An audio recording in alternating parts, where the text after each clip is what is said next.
Hello and welcome to the first Bartender Breakfast. This is the show where we are going to break down everything that's going on in the world of the bar industry here in the UK, especially with everything going on at the moment with the coronavirus and the response that is coming through for the bar industry.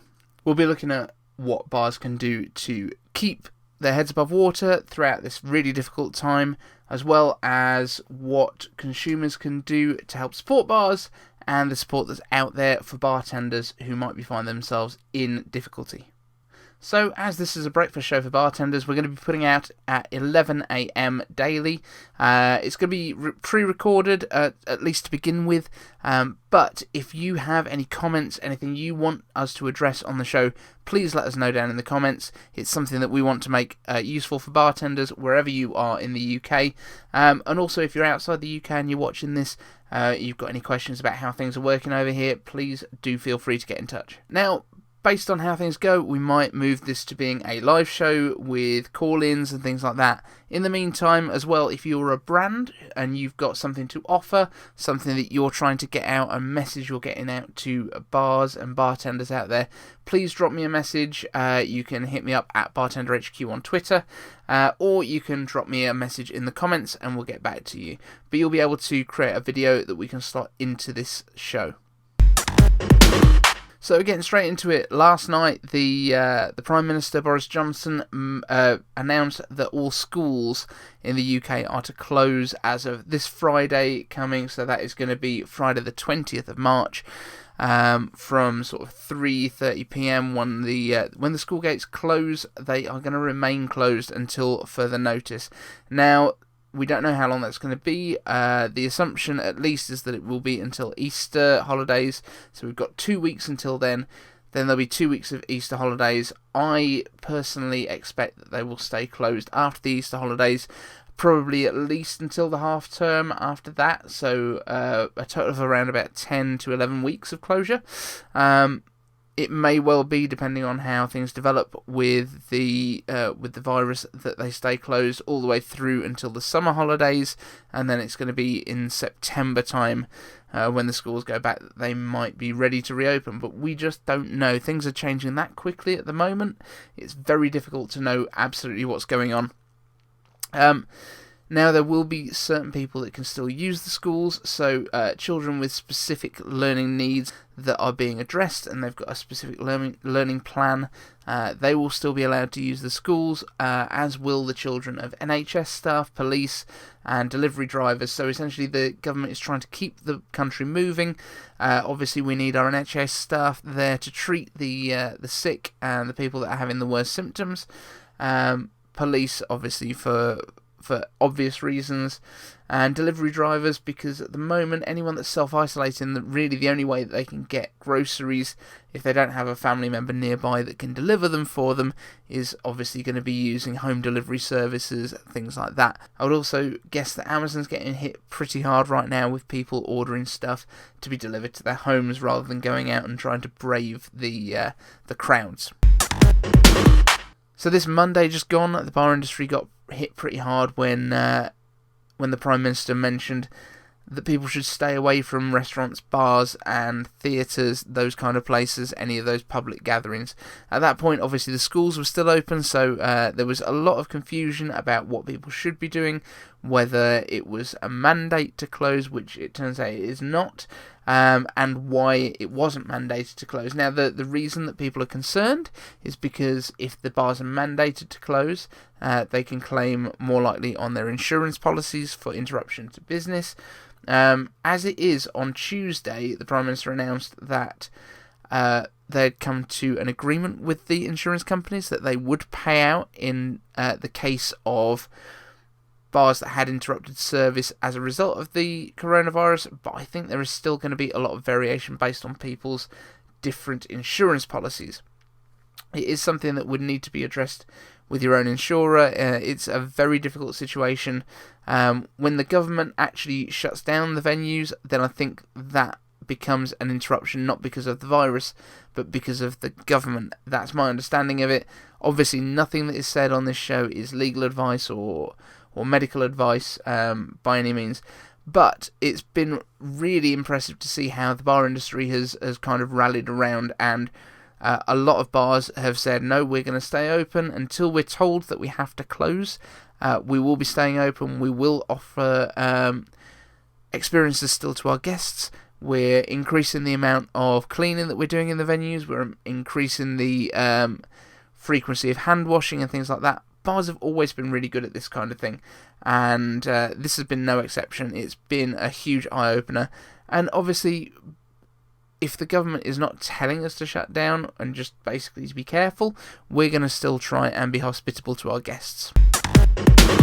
The back end of the industry has also been very supportive of the bars. I don't think there are any major wholesalers that have shut their doors at this point. It seems like everyone is still delivering in the normal way. A package of support was also brought out for bars and restaurants, which is really impressive from the government. So there are no business rates, as far as I'm aware now, for any bars. Any business in the hospitality industry has pretty much been given a full year of 0 business rates, as far as I'm understanding it. Things are changing quite quickly, so obviously do check the details for your local area. Check the details. There may be variations with Scotland and Wales versus England, so please make sure you check and get in touch with your local authority to see what support you can actually get for your bar.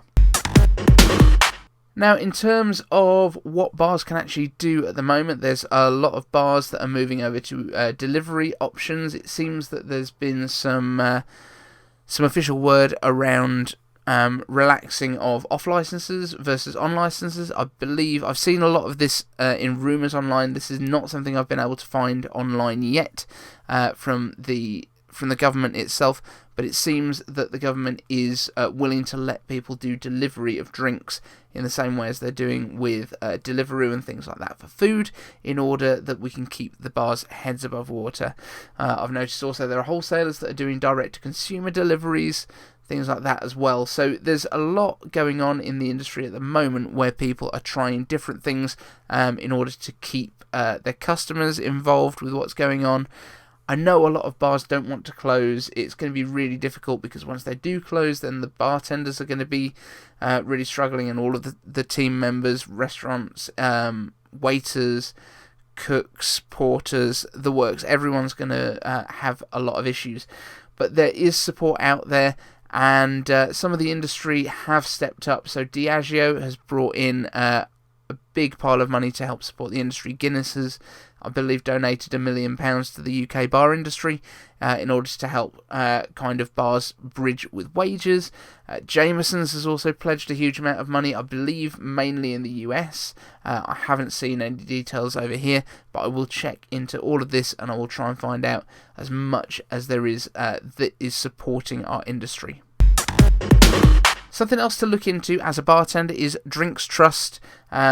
These guys are what used to be called the Benevolent. It's a charity for hospitality workers, and they have a lot of support available at the moment. I know currently they're looking at getting an HR expert that can talk through people's questions. This is going to be an online thing, which there's a whole bunch of stuff that these guys are looking at in terms of support, in terms of looking after bartenders who might be out of work, other people in the hospitality industry. Now, I will always say bartenders because that is the section of the industry that I've come from. However, whenever I say bartenders, I mean everyone that works in hospitality. It's going to be a difficult time for everyone. People are self-isolating now, so obviously if you've got any symptoms, please isolate yourself. If you need to get support from colleagues to deliver you some groceries, or you've got family that can help you, that's really important because you need to be able to keep yourself away for at least 7 days if you're on your own, 14 days if you're in a larger household, because there's quite a high chance of cross-infection. Now, obviously, the news that we've had so far is that the infection itself is not super high mortality. I think it's going to be around about 1%, and it tends to be in more vulnerable people, people that have got specific health conditions already. Of course, 1% is a huge amount. It's about 10 times more deadly than the regular flu. The flu will still probably take out more people. That's because it just hits more people in the year. But this is looking like it's going to go on, and I don't think we're anywhere near the peak yet. So do try to stay isolated if you show any symptoms. So beyond delivery services from your bar, using things like Deliveroo to keep your bar up and running, what else can you do? Now, there are options around your bartenders becoming mobile for small groups at home, perhaps, if it's safe to do so, and this is obviously going to be a judgment call for people. There may be an option for your bartenders to run in-home cocktail evenings, take some stock down with them. Obviously, make sure that your hygiene and everything is top class. At this point, I think for people that are not showing any symptoms, I think it's probably something that might be an option for some people. I know the events industry has been hit super hard by this as well, but it might be a way that it can be done. The other option would be to do deliveries of some stock and then create some digital assets where your customers are basically taught how to make the cocktails with the ingredients that you've delivered for them. That way you could do a non-contact kind of event. You could have a bartender that's there on Skype, perhaps even, who's explaining to the guests how to make their own drinks. It becomes like a cross between a masterclass and having a guest bartender. It's a little bit of a weird concept, but in these times we are going to have to think up some different things to do. Now, I'm really interested to see what you guys are doing, what you guys are thinking as a way to deal with this. I don't know what everyone's doing. There's been a few things that have come up that I've seen online, things like buying a round in advance and then claiming it back once the bars are reopened. Now, I've seen a few different ways that people have suggested for doing this. One, which was just that people could kind of open a bar tab and pay into it ready for when those bars reopen, so that the bars have got the cash flow, but you wouldn't be able to actually make use of it unless you'd already bought a drink on the day. And I think we've got to be careful that we're actually incentivizing the customers to help us out, rather than just thinking, well, we need the cash flow now and we don't want to not have cash flow later. So we've got to make sure that anything that we do like this has actually got an incentive for the consumer to do it, beyond keeping our business afloat, because that's not really an incentive for them. As much as they might love to have that pub there to come back to, it's not necessarily going to be the way that is going to incentivize them to actually help us out. If we can find ways of doing stuff with stock that we've already got on hand, that's going to be much more useful for us in the meantime to keep the cash flowing. And then once the bars are reopened, we just need to make sure that we're ready to go and get the guests back in as soon as it's safe. Now, there are certain initiatives that are coming out to keep bartenders themselves engaged throughout everything that's going on at the moment. ABG Group is currently offering digital masterclasses for bartenders where they can continue to grow their education while all of this is going on. I noticed that Hannah Lanfear, who runs WSET courses for bartenders, is doing it purely as a remote digital experience now as well, where she'll deliver the tasting samples to the bartenders ahead of time. Those will be shipped out. Then the class itself will be run remotely through video chats, so you'll still be asking all the questions, and she's also offering like longer terms so that it's spread out over a longer time. It's incredible to see what people are doing for bartenders. I will make sure that all the links to these things that we're talking about are included in the comments below as well. It will go live into the comments once this video is up. Now, in all honesty, I know that things are really difficult. I was supposed to be at the Northern Restaurant and Bar Show this week, which has been cancelled, followed by a works conference, which has also been cancelled. We are all working from home at this point, which is why I've got the opportunity to do this. It's something that I would like to keep going once the crisis is over and once we're back on the road as well. However, we will see how that goes. This is going to be a daily thing, guys. Whatever you want to see on this show, please let me know. Hit me up on Twitter or in the comments below. Twitter at BartenderHQ.